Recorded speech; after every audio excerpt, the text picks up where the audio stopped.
안녕하세요. 성경필사 오늘은 창세기 46장부터 출애굽기 2장까지의 말씀입니다. 지난주에 여러분에게 이제 그 필사하면서 느꼈던 질문들 그리고 거기에 대한 스스로의 대답들 쭉 써보시라고 말씀드렸는데 확실히 대답을 쓰라고 하니까 기록하시는 분이 좀 줄었습니다. 이게 뭐냐면 이제 한국식 교육인데요.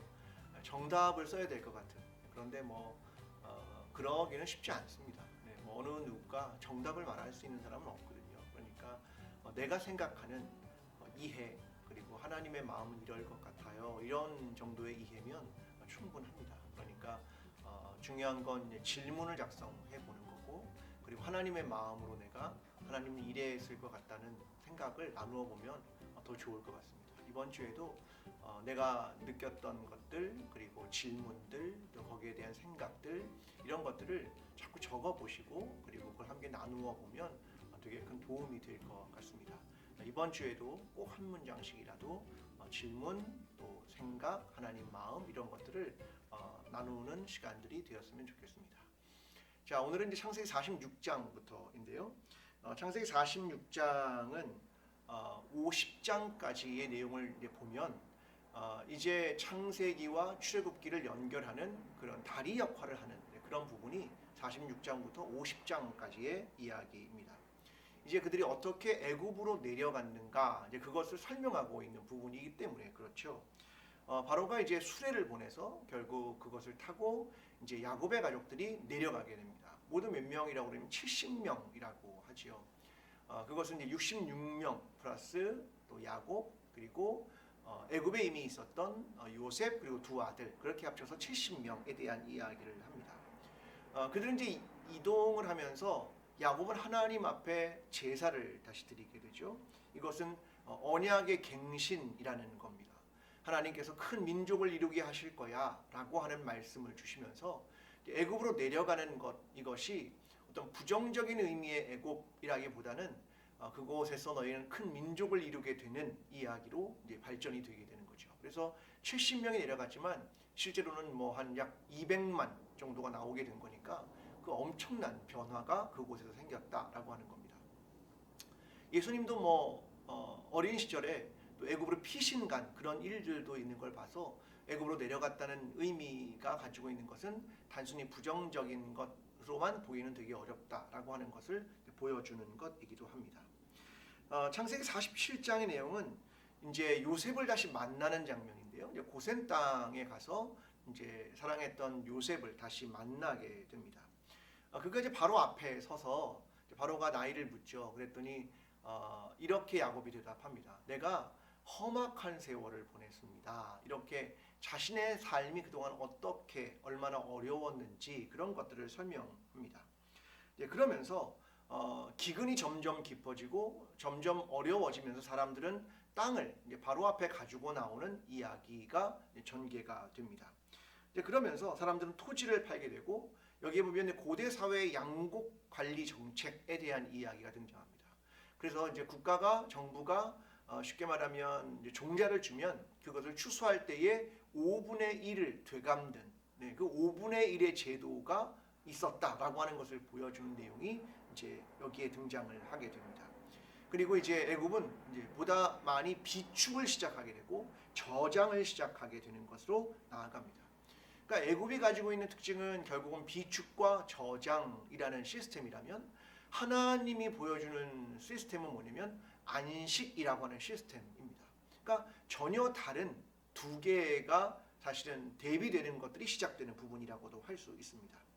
결국은 이제 야곱이 요셉에게 자신의 죽음 앞에서 유언을 하게 되고 조상의 묘지에 장사해 줄 것을 이야기했다는 것이 47장까지의 내용입니다.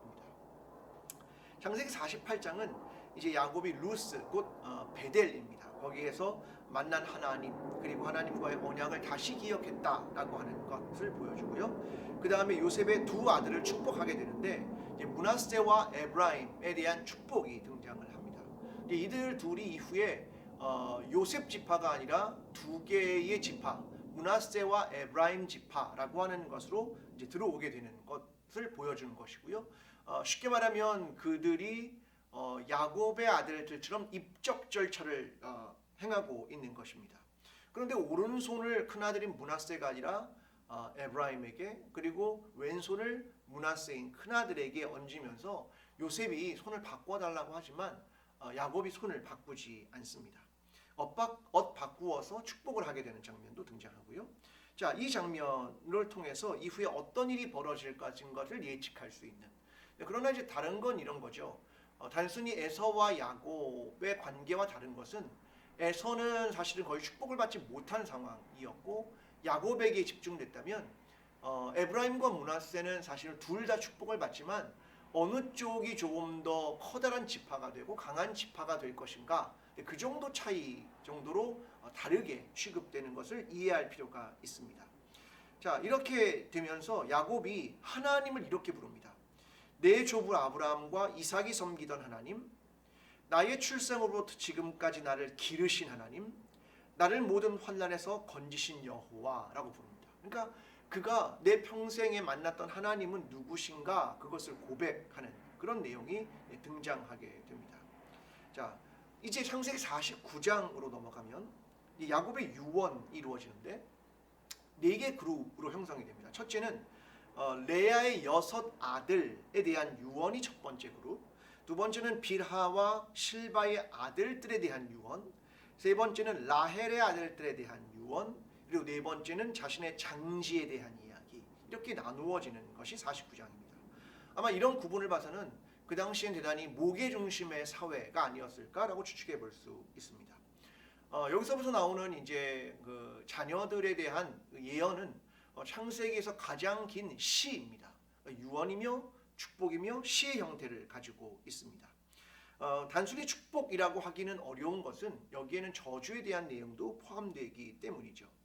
예를 들면 저주, 찬양, 책망, 역사적 사건, 지리적 특성, 이후에 기록되었을 만한 가능성이 충분히 있을 만한 이후의 이야기들도 굉장히 많이 담고 있습니다. 그러니까 사사기까지 읽어보면 그 지파들이 어떻게 변화되었고 어디에 위치해 있는가, 여기까지를 다 이해하고 있을 만큼 이 유언의 형태가 굉장히 많은 역사, 이후의 역사까지를 포괄하는 그런 내용들을 여기에 담고 있다라고 하는 것이 이해하면 되게 좋을 것 같습니다.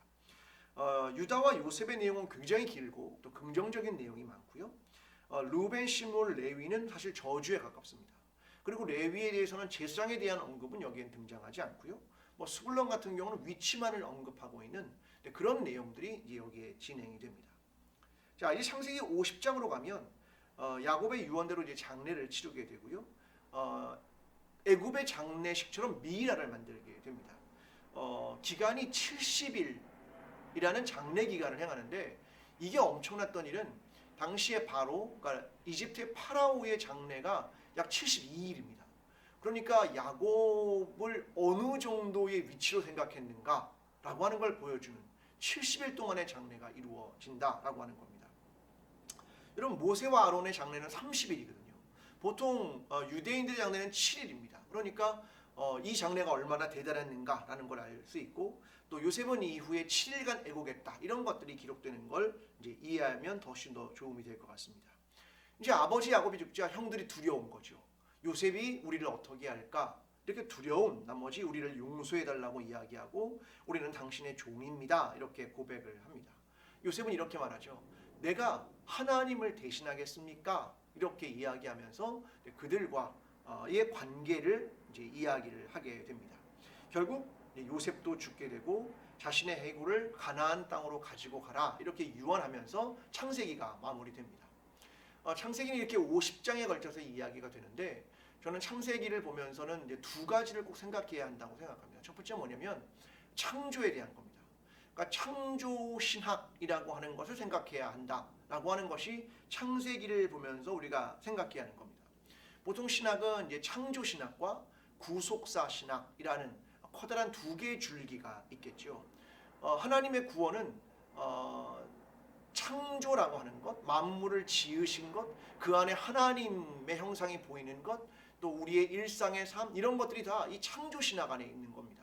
그러니까 예를 들면 지혜 문학 같은 거, 잠언 이야기, 이런 것들이 다 이 창조 신학을 근거로 하고 있는 겁니다. 그러니까 창세기를 읽으면서는 하나님께서 지으신 모든 만물 가운데 하나님이 자기 자신을 드러내고 또 우리의 삶과 일상이 얼마나 소중한 것들일까, 그 안에서 그리스도인으로 살아가는 것, 이런 것이 얼마나 중요한 것인가를 생각해야 하는 것이 이 창세기를 우리가 읽고 또 기록하면서 생각해야 할 중요한 시간입니다.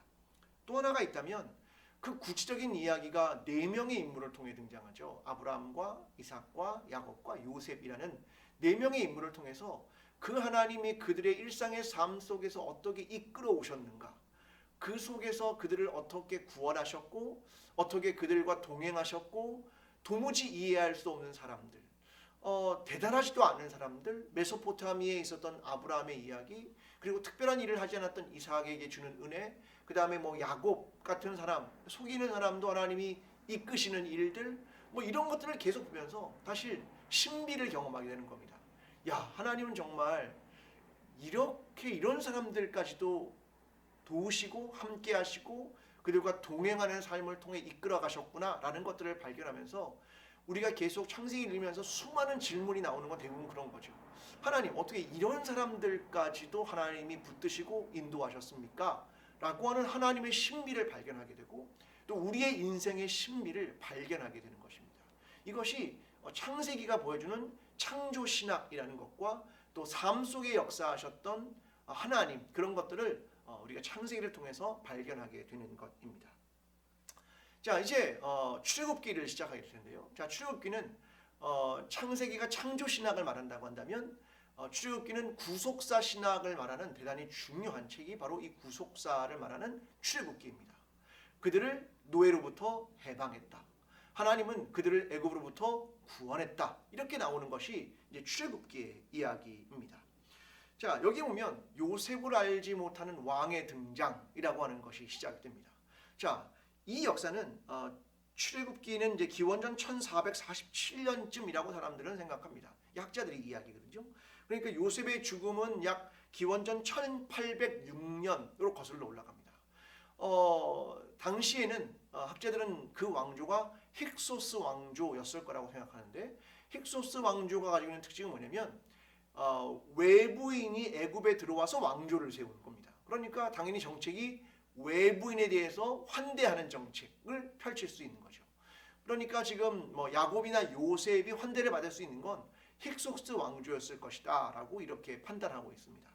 그런데 아마 왕조들이 뭐 한 30개 정도가 움직였기 때문에 이 이집트의 역사 속에서 요셉을 알지 못하는 왕의 등장, 이건 너무나 당연한 이야기일 것입니다.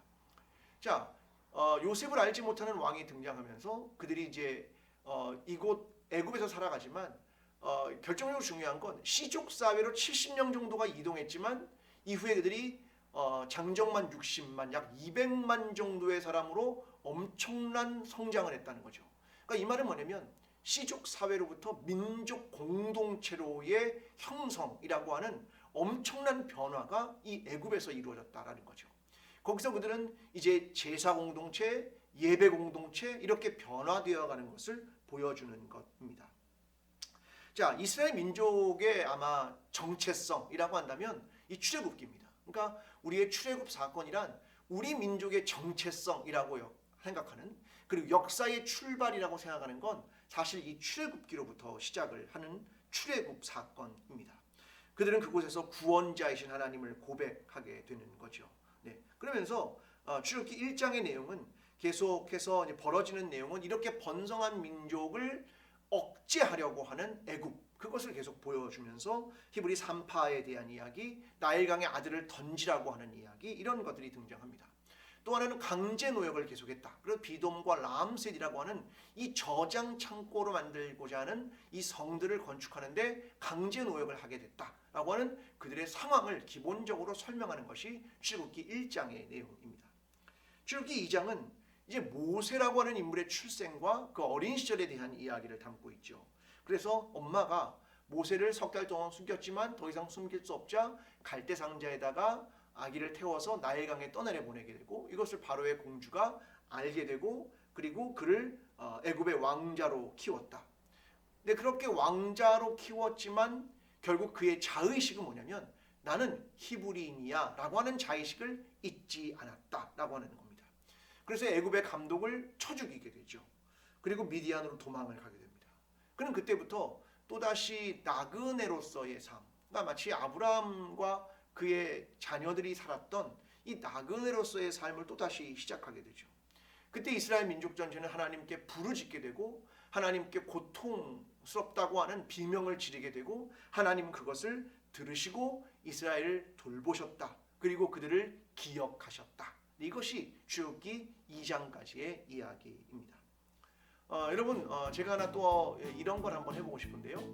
창세기가 이번 주 목요일날 끝나거든요. 그러니까 그동안 뭐 질문 이런 걸 적지 않은 모든 분들도 한번 이런 거 해보면 좋겠습니다. 창세기는 땡땡이다. 내가 생각하는 창세기를 내가 보니까 창세기는 이런 것 같아. 창세기는 땡땡이다. 이렇게 적으시고 왜냐하면 이렇다. 딱 두 문장입니다. 그동안 이제 참여하시는 분만 참여하기 때문에 참여하지 않으신 분들도 이번 주 목요일날 창세기가 다 끝난 그날 창세기는 땡땡이다 이렇게 적으시고 왜냐하면 이렇다. 짧지만 내가 창세기를 다 필사하면서 느꼈던 것들을 마지막 정리하면 좋겠습니다. 제가 그 중에 굉장히 잘한 분들 혹은 뭐 기발한 아이디어가 있는 분들 이런 분들 몇 분을 선정해서 제가 작은 선물들을 또 보내드리도록 그렇게 하겠습니다. 이번 한 주간도 또 성경 필사에 승리하게 되는 저와 여러분이 되기를 기도합니다. 감사합니다.